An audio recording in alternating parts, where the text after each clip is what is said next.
You will see that there is an example that has been done for you.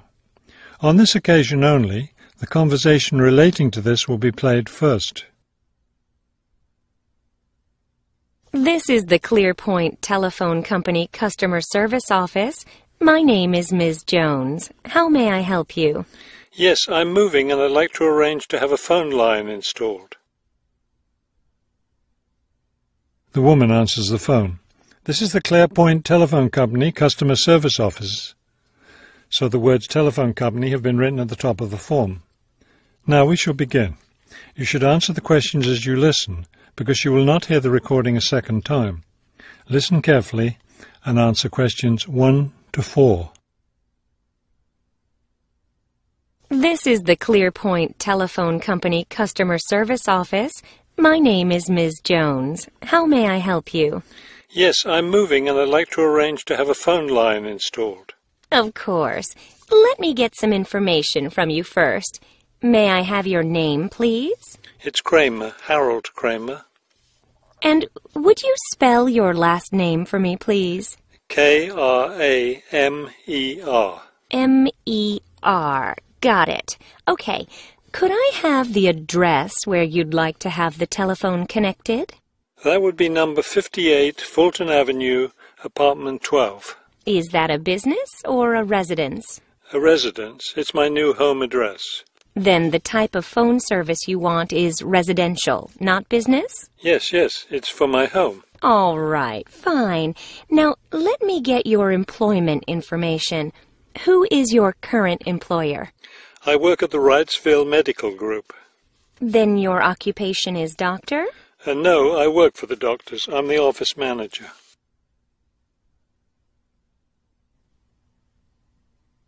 Now listen and answer questions 5 to 10. Okay, and could I have your work phone number? It's 637-555-9014. 9014, great. Just one more thing. I need to know how long you've been at your current job. I've been working there for quite a while now. Let me see. 9, that's right, 9 years. Okay, good. You've been there long enough, so I don't need to ask about any other work history. Now, in addition to our basic phone service, we have several special services available. Could you explain them to me? Most customers opt for unlimited long-distance service. It really saves you money if you make a lot of long-distance calls. That sounds like a good idea. Then I'll put you down for long-distance service. Another popular service is voicemail. Voicemail takes all your messages electronically, and all it takes is one simple phone call to retrieve them. Voicemail. No, I don't think so. I have an answering machine to take my messages. It's old, but it still works fine. We also provide internet service if you're interested in that. I am. Please put me down for internet as well as phone service. Right. Okay, I think we're almost finished. I just need to schedule a time for the technician to go to your apartment and do the installation.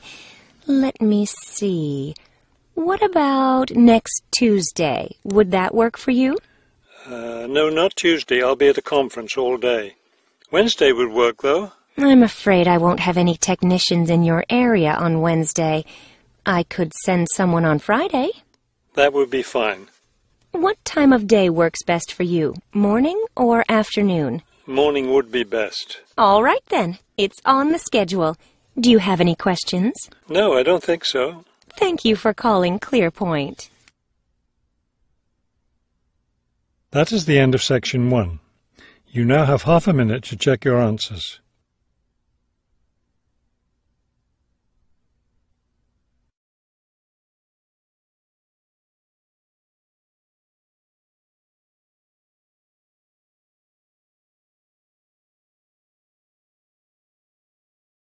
Section 2. You will hear a radio interview about an upcoming fair. First, you have some time to look at questions 11 to 14.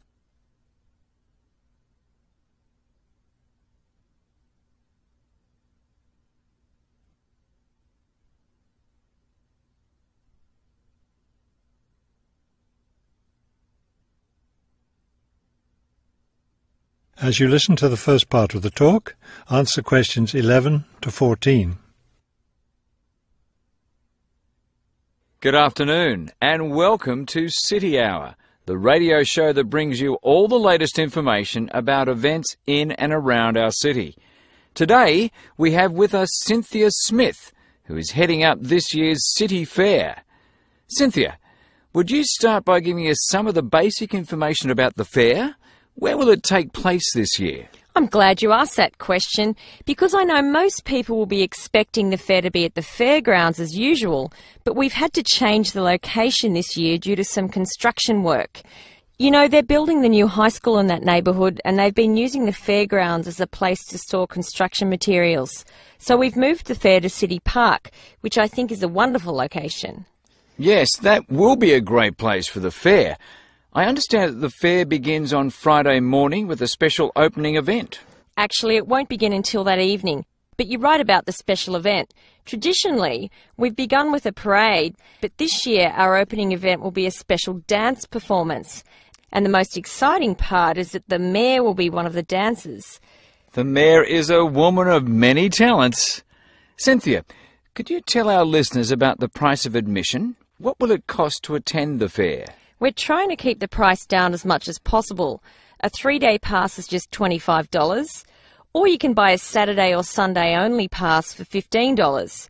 The opening event on Friday, the dance performance, doesn't cost anything to attend, and we're hoping a lot of people will come to watch that.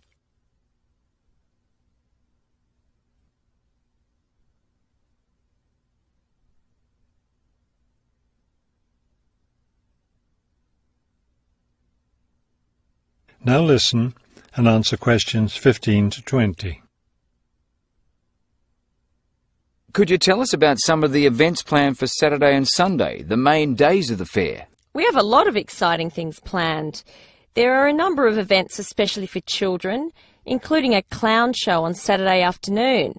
On Saturday evening, we've got an event that can be enjoyed by the whole family, a concert by the lake. I'm sure that will be a popular event. Is there anything special planned for Sunday? Yes, a really fun event, and we hope a lot of people will participate. There'll be a singing contest in the afternoon. It's open to everyone at no charge. It doesn't matter whether you're an experienced singer or not. If you've always dreamed of singing on stage, this is your chance. That sounds like a lot of fun. I think it will be. I'd also like your listeners to know that besides the special events I've mentioned, there will be things taking place all weekend. For example, at the food court, international food will be served. You'll be able to sample dishes from all around the world. There will also be special games for children at different locations around the fair. Will there be things people can buy, souvenirs, anything like that? We have a large area set aside where there will be crafts for sale. This will be an opportunity to buy many lovely handmade things and to get to know some of our local artists and craftspeople as well. It sounds like there will be a lot of fun for everyone at this year's fair. Thank you for sharing the information with us, Cynthia. Thank you for inviting me. That is the end of section 2.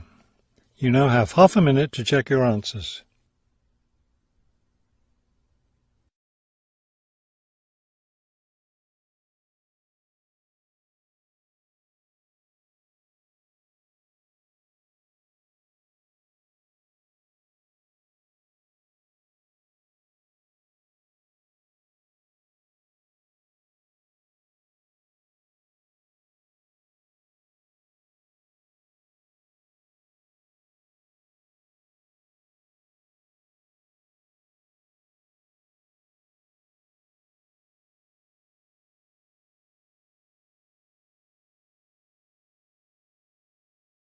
Section 3. You will hear a conversation between a prospective student and a university advisor about applying to enter the university. First, you have some time to look at questions 21 to 23.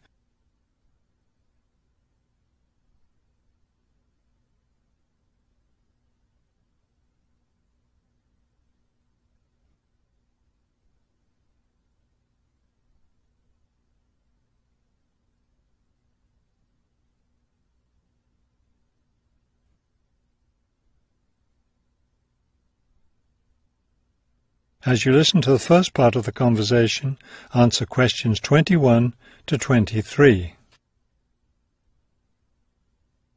I'm interested in entering your business administration program, and I'd like some information on how to apply.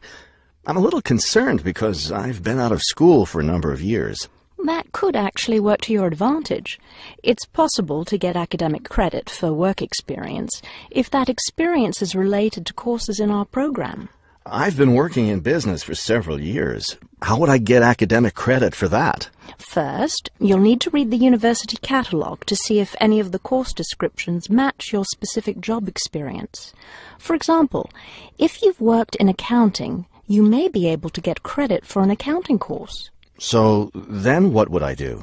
You would write a summary of your work experience, relating it to specific courses we offer. Submit that to the admissions office with a letter from your work supervisor confirming your experience.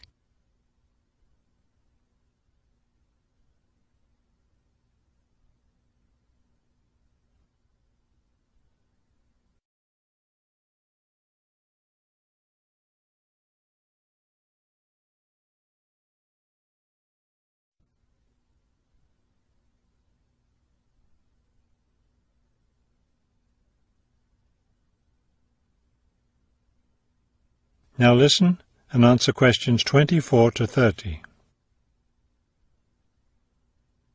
Would I submit those things at the same time that I apply for admission? That would be the best idea. Have you seen a copy of our university catalogue? Not the most recent one. I have a copy from last year. You'll need to look at the latest one. Unfortunately, I've run out of copies, but you can get one from the library for now, and I'll send you your own copy as soon as I have more available. Thank you. How does the admissions process work? Well, first you'll need to get an application for admission. Those are available in the admissions office. The application form contains all the instructions you'll need. That sounds simple enough. Of course, you'll need to make sure you meet all the admissions requirements. How can I know what those are? We have copies of the requirements lists for all university programs here in the Counseling Centre. I'll give you one before you leave today. Will I need to get recommendations from my employer or former teachers? Oh, yes, you will. The recommendation forms are available in the admissions office. Now, I don't know if you'll also be applying for a part-time job through the university work-study program. I'm considering that. How can I find out what kinds of jobs are offered? You can access the job listings from the computers in the library. Are you planning to study full-time or part-time? I want to be a full-time student. Good. Then you'll qualify for the work-study program. Part-time students aren't eligible. As a full-time student, would I be eligible for a free bus pass? No, unfortunately, we don't have those available for any of our students. However, you can apply for financial assistance to help pay for your books or for your tuition. I'd like to look into that. Do I apply for that at the admissions office? No, that's through us. You'll need to make an appointment with a counsellor. That is the end of section 3. You now have half a minute to check your answers.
Section 4.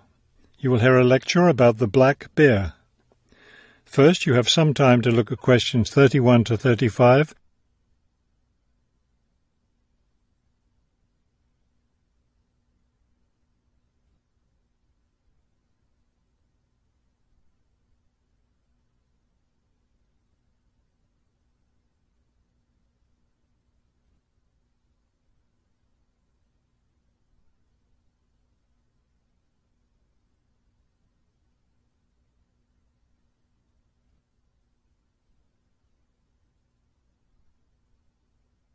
Now listen carefully and answer questions 31 to 35.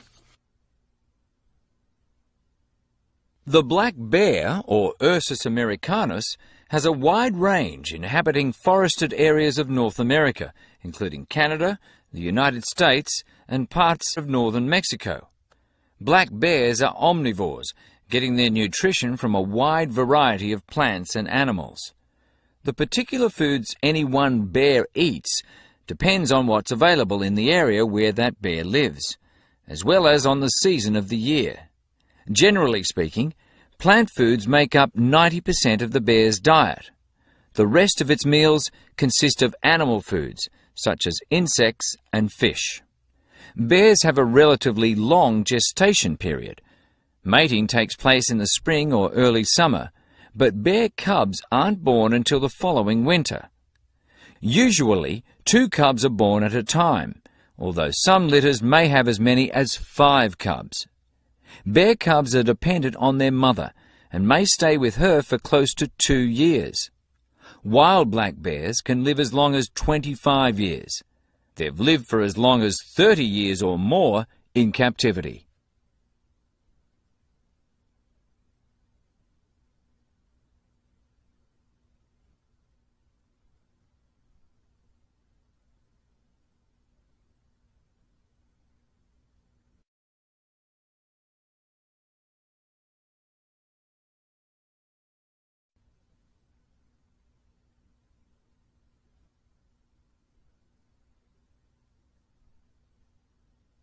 Now listen carefully and answer questions 36 to 40. Much of the black bear's range coincides with the range of its close cousin, the grizzly bear. Although these bears are somewhat similar in appearance and habits, it isn't difficult to tell the difference between them. Colour isn't necessarily a distinguishing characteristic, as both species of bears occur in a range of colours from almost blonde to dark brown or black.